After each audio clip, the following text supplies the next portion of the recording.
It was just another chilly morning at the city courthouse, the kind where breath turns to fog, and everyone hurries past each other, eyes down, shoulders tight. Judge Thomas Hadley sat high on his bench like he did every weekday, his black robe draped neatly over his shoulders, gavel resting quietly by his side. Known for his sharp tongue and sharper opinions, Hadley had built a reputation, one whispered about in hallways and behind office doors. Some called him old school, but others, especially those from minority communities, felt his rulings told a much different story. That day, however, was different. That day, he was about to find out the hard way that the young girl standing before him wasn't who she appeared to be. She looked like any other teenager. Small frame, nervous eyes, school bag slung over one shoulder. Her name tag said Maya, and her soft-spoken voice barely carried past the front row. To anyone watching, she seemed like a student caught up in something she didn't understand, maybe a school prank gone wrong or a petty theft accusation. The courtroom watchers barely paid her any mind. Judge Hadley, though, barely glanced at her. He didn't need to. He'd already made up his mind the moment she walked in. Another troubled kid, probably from one of those neighborhoods. He thought to himself, tapping a pen against his legal pad. But Maya wasn't just a schoolgirl. She was an undercover police officer, part of a quiet, long-running operation, investigating corruption and misconduct in the very court system where Judge Hadley ruled.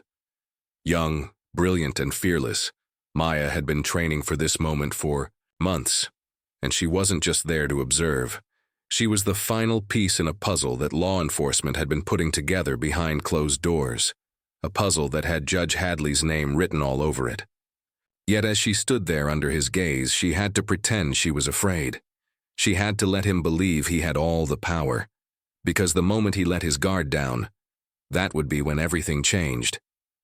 But before that confrontation could unfold, another story had already begun miles away on a packed city bus. The kind of bus where no one talks much, headphones in, eyes on phones, everyone trying to make it to wherever they're going. That's where Jamal, a 17-year-old high school senior, stepped on. Dressed in a hoodie and jeans, backpack slung low, he looked like any other teenager heading to school. He found a seat near the middle and settled in, earbuds in place, tired eyes watching the city blur past the window. Then she stepped on. She looked tired, one hand on her swollen belly, the other gripping the pole for balance.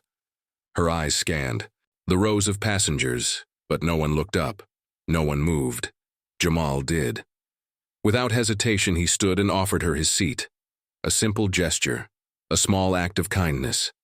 She smiled, surprised but grateful, and sat down with a quiet sigh of relief. "Thank you," she said. Jamal just nodded, slipped his headphones back in, and grabbed onto the rail. But before she got off, she reached into her purse, pulled out a small, folded piece of paper, and pressed it into Jamal's hand.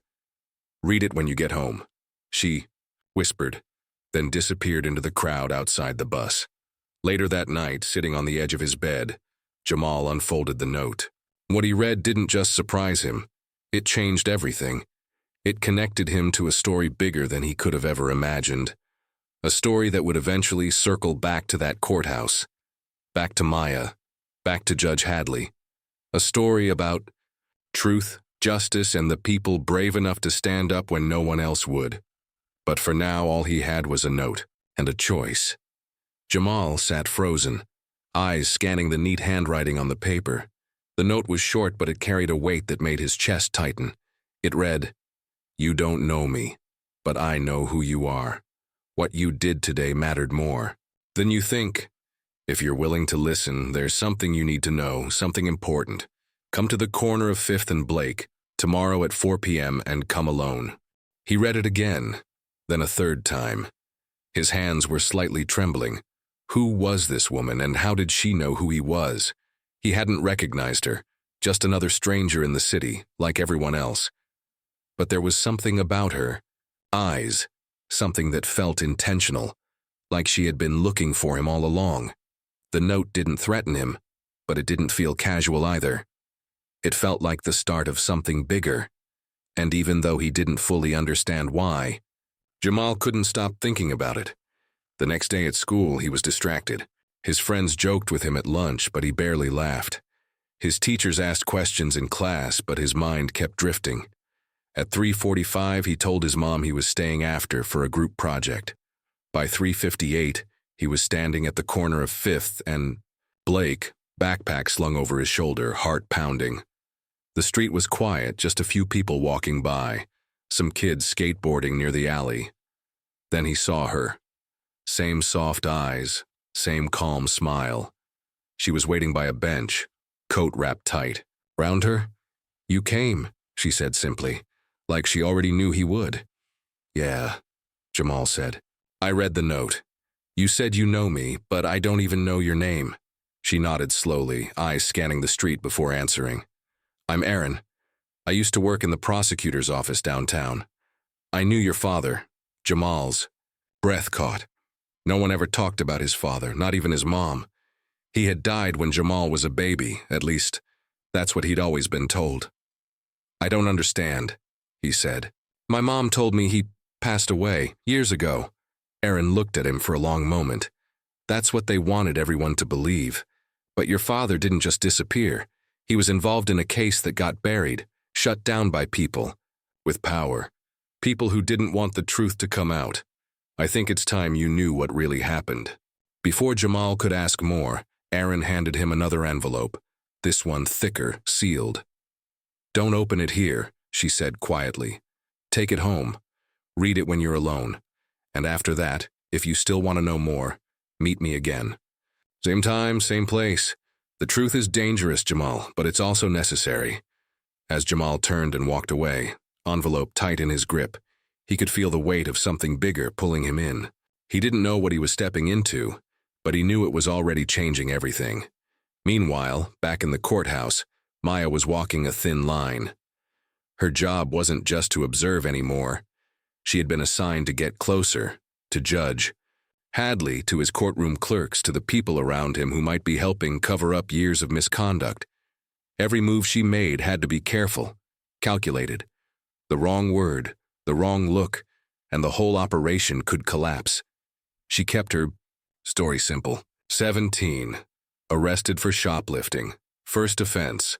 Claimed she was trying to get formula for her baby sister. It was the kind of story that tugged just enough on heartstrings to be believable, but not so dramatic that it drew too much attention. She was assigned a public defender, a woman named Lisa Carmichael, who seemed overworked and tired, but kind. Lisa didn't ask too many questions, which worked in Maya's favor. Judge Hadley didn't bother hiding his assumptions. From the E, first hearing his tone was dismissive. "These kids today don't learn," he muttered in court, more to himself than anyone else. "You show them leniency, they take advantage of the system. Maybe a little jail time would do her good." Maya said nothing. She kept her head low, but every day she was watching, listening, not just to him, but to how the courtroom worked, how files were handled, how certain cases disappeared quietly off the docket, how some kids, especially white kids from better neighborhoods, walked away with a warning, while others got months in juvenile detention for the same charges.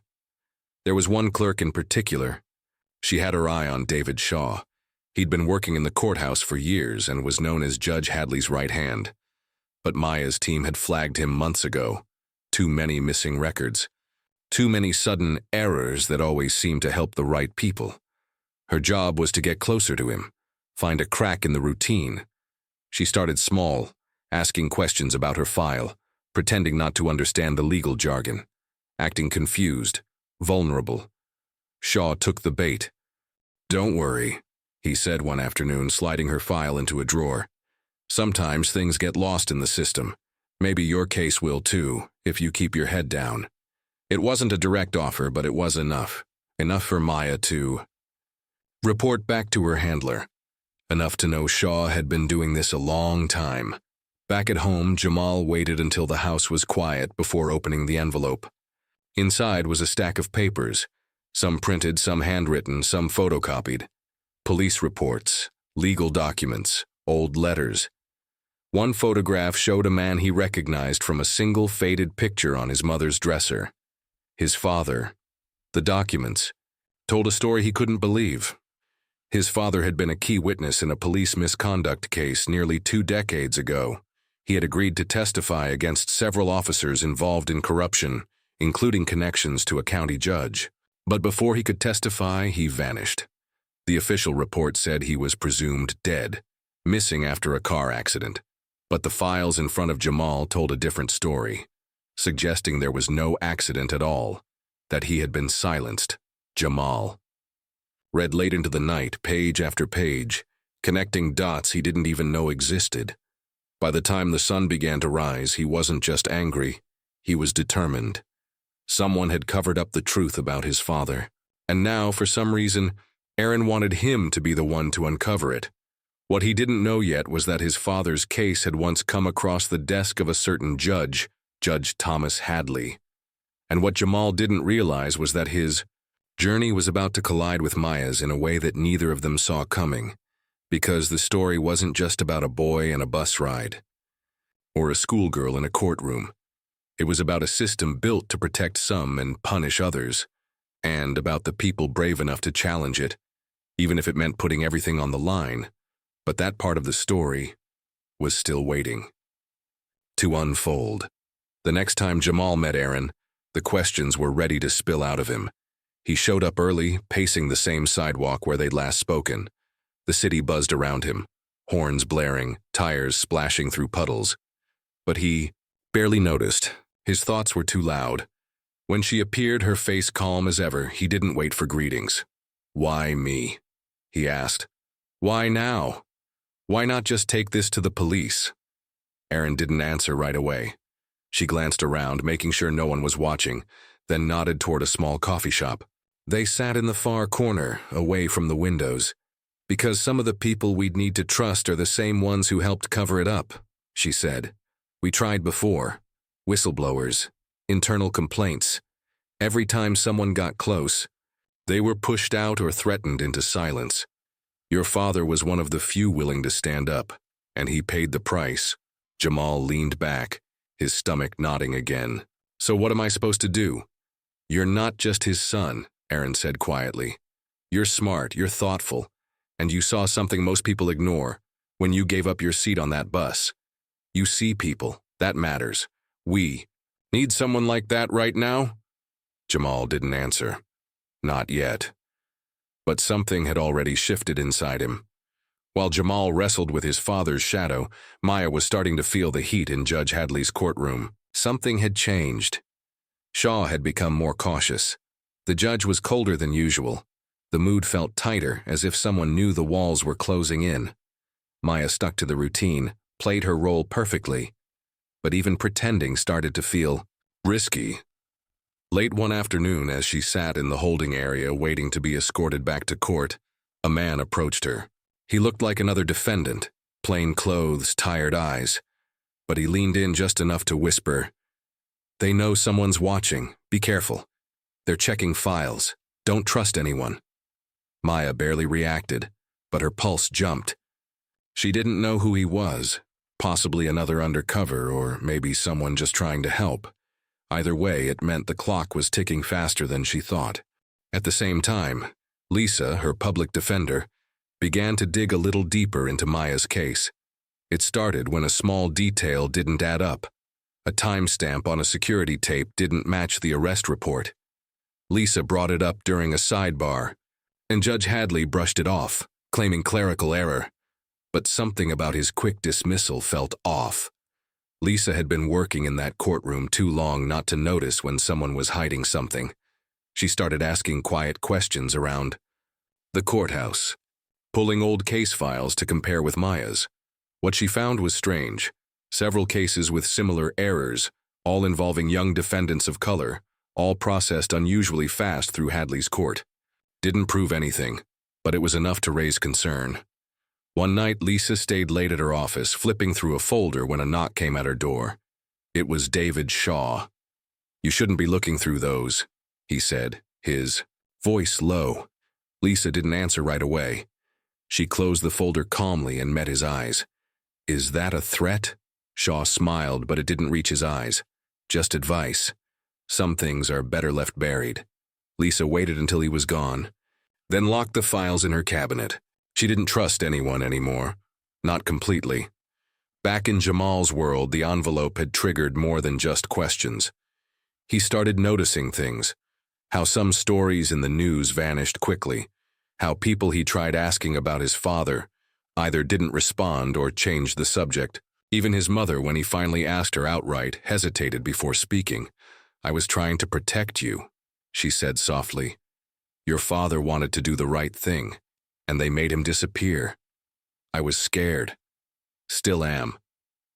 Jamal felt the weight of her words, but he also felt something else, responsibility. He didn't ask for it, didn't want it, but it was his now.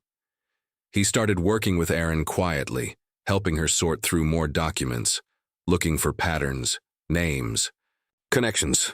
That's when he first saw the name Thomas Hadley. Not just once, but over and over again. Cases tied to missing evidence, shady rulings, closed-door settlements, all under the same judge. The same man Maya was now face-to-face with every D. What no one knew yet, not Erin, not Jamal, not even Maya, was that Judge Hadley had secrets even deeper than they imagined. He wasn't just protecting himself. He was part of something older, more rooted. A network of people in law enforcement, city politics, and court administration who had quietly shaped outcomes for decades. Hadley was just the face of it. The real power was hidden in the background. People who rarely showed up in public records, who pulled strings from a distance. And someone in that network had just been alerted to Maya's presence. A file had been flagged. A background check had come back suspiciously clean, too clean, and now they were watching her more closely. One evening, as she left the courthouse, Maya noticed a black car parked across the street. It wasn't familiar. The next day, it was there again. Not moving, just sitting, watching. She reported it to her handler, who told her to stay in character and keep her phone close. But even with training, Maya felt the pressure creeping in. The line between her cover and her real self was beginning to blur. At the same time, Erin received a text from an anonymous number. "You're getting too close. Walk away while you still can." She didn't tell Jamal about it. Not yet. He was already carrying too much. But things were closing in from every direction. Maya was risking exposure. Erin was being followed. Lisa was in danger for asking too. Many questions. And Jamal. He was standing at the edge of a world he never meant to enter, staring into truths too big to ignore. The conflict wasn't just about one corrupt judge. It was about a system that had protected him. A system that had failed people like Jamal's father. A system that would do anything to protect itself. But Jamal was starting to realize something powerful. They had always expected him to stay, silent, to sit down, to go unnoticed. But he wasn't sitting down anymore, and he wasn't alone.